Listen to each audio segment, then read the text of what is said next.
जय शिवराय मंडळी, सुप्रभात। तर मंडळी व्हिडिओ स्टार्ट करायला विसरलो होतो तर मंडळी आता व्हिडिओ आपण स्टार्ट करूया मंडळी। तर मंडळी आज आहे 2 जून, रविवार आहे। तर आपण आज आलो एका किल्ल्यावर। तर मंडळी ह्या किल्ल्याचं नाव आहे वाफगाव किल्ला, भुईकोट किल्ला आहे मंडळी।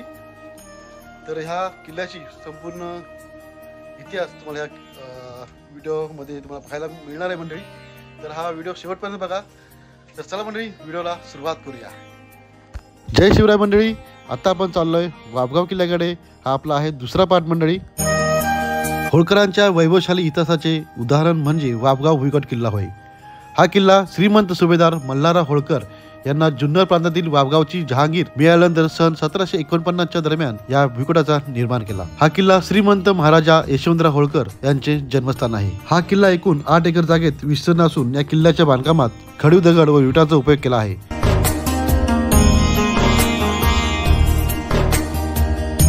या किल्ल्याच्या बाहेर राजेश्वराचे मंदिर आहे।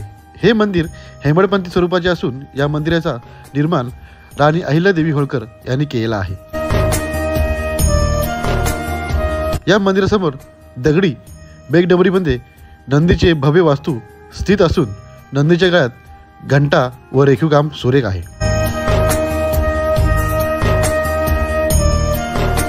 हे मंदिर बंदिस्त स्वरूपात आहे। हे मंदिर पाहिल्यावर आपणास होळकर कालीन रेखीव व सुरेख दगडी कामाचे बोध होतो।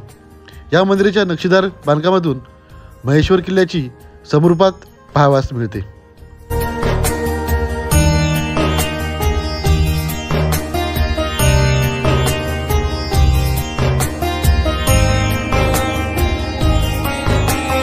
मंदिराच्या बाजूच्या चौथऱ्यावर पूर्वी धर्मशाळा होती। मंदिराच्या गाभाऱ्यात आजही होळकरकालीन पूजेच्या पुरातन वस्तू पाहावयास मिळतात।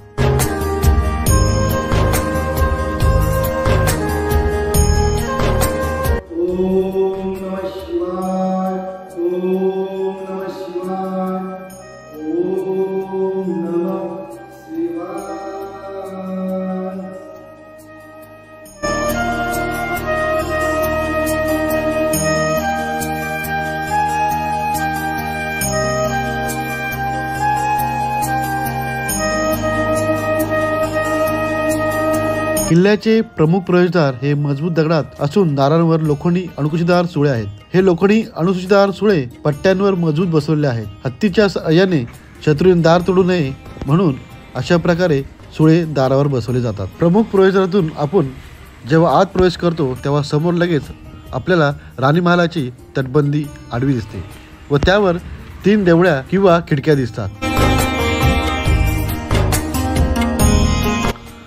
मुख्य प्रवेशद्वाराच्या उजव्या साईडला गेल्यास बुरुजावर जाण्यासाठी पायऱ्या आहेत। त्या पायऱ्या चढल्यानंतर तुम्हाला या किल्ल्याची भक्कम तटबंदी दिसते। या किल्ल्याला एकूण 7 बुरुज असून प्रत्येक बुरुजावर खिडक्या व छरी आहेत। तोफ किंवा बंदुका यांचा शत्रूवर मारा करायला यावा या उद्देशाने या खिडक्या व छरी बुरुजावर आहेत। तटबंदीवरून सरळ चालत आल्यास आपल्याला ही अंधारी विहीर किंवा बुरुजातील विहीर पाहायला मिळते।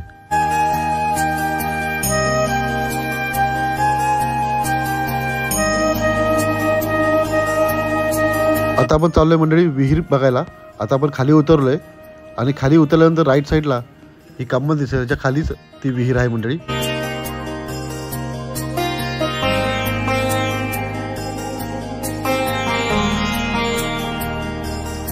नमस्कार, मी योगेश राजे होळकर, कंपोस्ट वाफगाव, जिल्हा पुणे। मी महाराजा यशवंतराव होळकर जयंती उत्सव समिती महाराष्ट्र राज्याचा अध्यक्ष आहे। आज आपण अंधारी विहीर पाहण्यासाठी या ठिकाणी आलेलो आहे। ही भरून जातली अंधारी विहीर आहे। ही जवळपास 100 फूट खोल विहीर। इथं शाळेसाठी पाणी मुलांना पिण्यासाठी याचा उपयोग केला जातो। शिवकाळात या विहिरीचा उपयोग सैन्यांना पाणी पिण्यासाठी केला जायचा आणि एखाद्या काळी जर युद्ध जर झालंच तर ह्या विहिरीला वरून फळ्या वासायच्या की ह्या विहिरीचं पाणी दूषित व्हावं नाही म्हणून हे सैन्यांसाठी पाणी पिण्यासाठी बी याचा फार मोठा उपयोग होतो। ही जी भिंत आहे अंधारी विहीर याच्या आतून एक मार्ग यायला. ओके. आणि तो इथून येता येते. आता ते बुजवलेलं आहे, पडझड झाल्या म्हणून बुजलेली आहे. ओके. इकडून सुद्धा ते पाणी नेता येतो. या विहिरीतून आपण बाहेर पडल्यानंतर समोर विष्णू लक्ष्मी यांचे मंदिर स्थित आहे.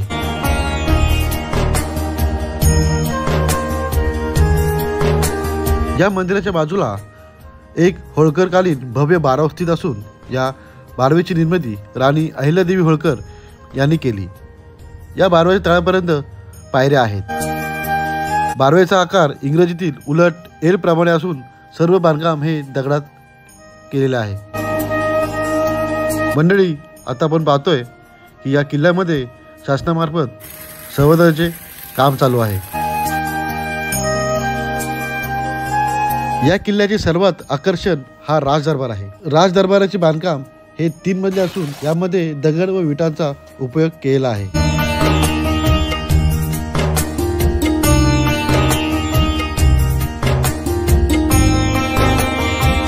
आत गेल्यावर तब्बल 1 ते 2 एकरावर असलेला संपूर्ण राजदरबार नजरेत पडतो. डोळ्यांची प्राणी फेडणारे हे दृश्य आहे. राजदरबाराचे 3 मजली बांधकाम, त्यामधील देवळ्या किंवा खिडक्यांचे आकर्षण व शिस्तबद्ध मांडणी, तटबंदी, चपट्या विटांचे बांधकामामधील सज्जा नजरेस पडते. दुसऱ्या व तिसऱ्या मजल्यावर जाण्यासाठी चारही बाजूला 4 मार्ग असून या राजदरबारचं होळकरांचं बांड निशाणं फडकवण्याची जागा आहे.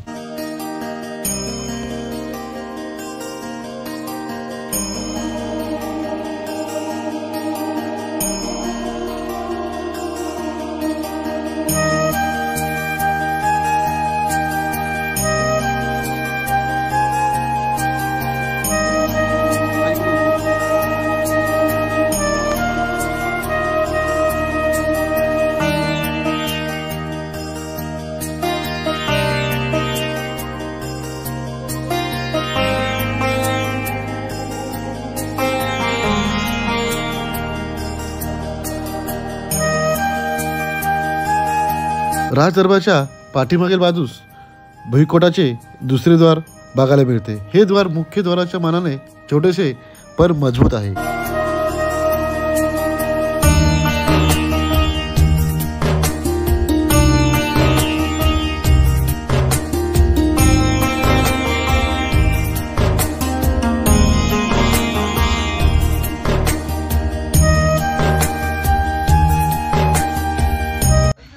आता आमचा किल्ला बघून झालाय, तर आपली मंडळी सांगेल किल्ल्यावर थोडीशी माहिती आणि कसा वाटला किल्ला.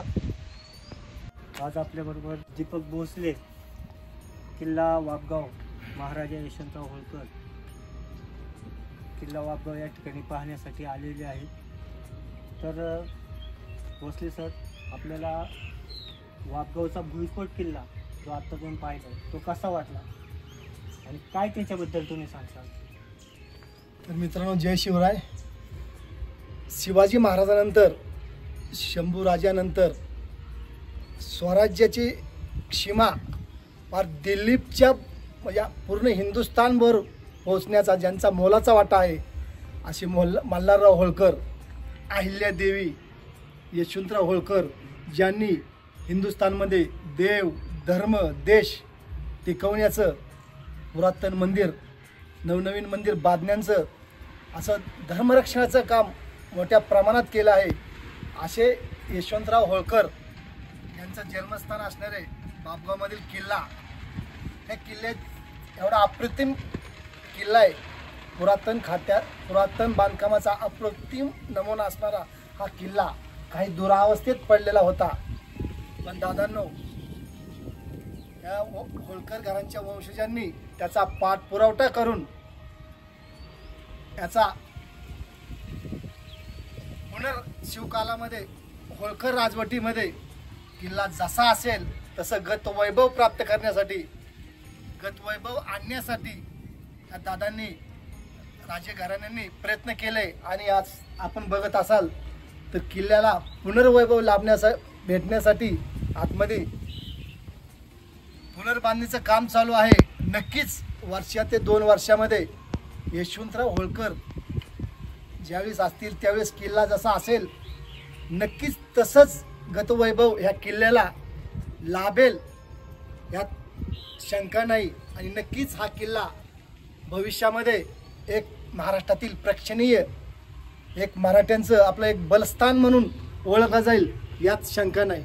जय शिवराय, जय शिवराय. नवीन पिढीला तुम्ही काय प्रयत्न करता ह्या किल्ल्या संदर्भात? तर मित्रांनो, आपल्याला जवळ माहीत असतंय, जवळच्या खेडोपाडीतल्या लोकांना गावामध्ये किल्ला आहे पण किल्ल्याचं महात्म्य माहीत नसतंय. ह्या किल्ल्यामुळं, ह्या होळकरामुळं महाराजांनी निर्माण केलेलं स्वराज्य देशभर फार पेशावरपर्यंत नेण्याचं काम होळकरांनी केलेलं आहे. त्यात मोलाचा वाटा असणाऱ्या अशा ह्या अप्रतिम किल्ल्यामध्ये पावनभूमी वापगावमध्ये हा यशवंतराव होळकरांचं जन्मस्थान आहे. आणि हे जन्मस्थान फक्त आपल्या गावापुरतंच मर्यादित न राहता पूर्ण महाराष्ट्रातच नव्हे पूर्ण हिंदुस्थानामध्ये याचा इतिहास गेला पाहिजे. आणि गावातील नवीन युवकांनी या संवर्धनासाठी मदत केली पाहिजे. नवे पुणे जिल्ह्यातील प्रत्येक युवकाचं काम आहे की या किल्ल्यामध्ये फुलाची पाकळी म्हणून आपण आपल्या परीने जे सहाय्य होईल ते सहाय्य हे संवर्धनासाठी केलं पाहिजे. आणि याचा पुनर्वैभव लाभण्यासाठी, पुनर्वैभव येण्यासाठी जे प्रयत्न करता येतील ते प्रत्येक युवकांनी केले पाहिजेत. महाराजा यशवंतराव होळकर यांचा 3 डिसेंबर 1786 रोजी जन्म झाला त्या किल्ले वापगावमध्ये. तर त्यांच्या राष्ट्रीय स्मारकासाठी तुम्ही काय सांगता? महाराजांचे या भूमीमध्ये असं स्मारक व्हावं याविषयी काय तुम्हाला वाटतं? दादा, महाराजा यशवंतराव होळकर यांचं कार्य छोटं नाही. आपण इतिहास आता आपण वाचत नाही त्यामुळे आपलं ते कार्य काळाच्या पडद्यात दडलं आहे. जसं तुम्ही इतिहास वाचताल, माहिती करताल तसं तुम्हाला होळकर घराण्यांचं स्वराज्यासाठी, देशासाठी किती महत्त्व आहे हे तुम्हाला माहीत पडेल. अशा राजांचं जन्मस्थान जसं आपला किल्ला शिवनेरी, जसं आपण संभाजीराजांचं पुरंदर किल्ला, त्यांची समाधी पुण्यापाशी वडू बुद्रुक, हे जसे अख्ख्या महाराष्ट्राला माहिती आहे तसंच यशवंतराव होळकर यांची जन्मभूमी म्हणून वापगावमध्ये ह्या किल्ल्याला तर गतवैभव प्राप्त करून आणि त्यांचं जन्मस्थान असं व्यवस्थित स्मारक बनवून शासनाने यशवंतराव होळकरांचं कार्य जगासमोर, आपल्या रयतेसमोर आणावं हीच अपेक्षा आमची आहे. जय शिवराय दादा. तर म्हणजे ह्या व्हिडिओमध्ये आपण दाखवला वापगावचा हा किल्ला, भुईकोट किल्ला. तर मंडळी, या किल्ल्याचा इतिहास आणि हा व्हिडिओ आवडल्यास नक्की लाईक करा, शेअर करा आणि नक्की कमेंट करून सांगा हा व्हिडिओ तुम्हाला कसा वाटला आणि ह्या किल्ल्याला तुम्ही नक्की व्हिजिट करा. तर मंडळी, जर तुम्ही नवीन असाल तर चॅनलला आत्ताच सबस्क्राईब करा. असे नवीन व्हिडिओ आपण घेऊन येत असतो. तर मंडळी, टेक केअर, काळजी घ्या, धन्यवाद, जय शिवराय.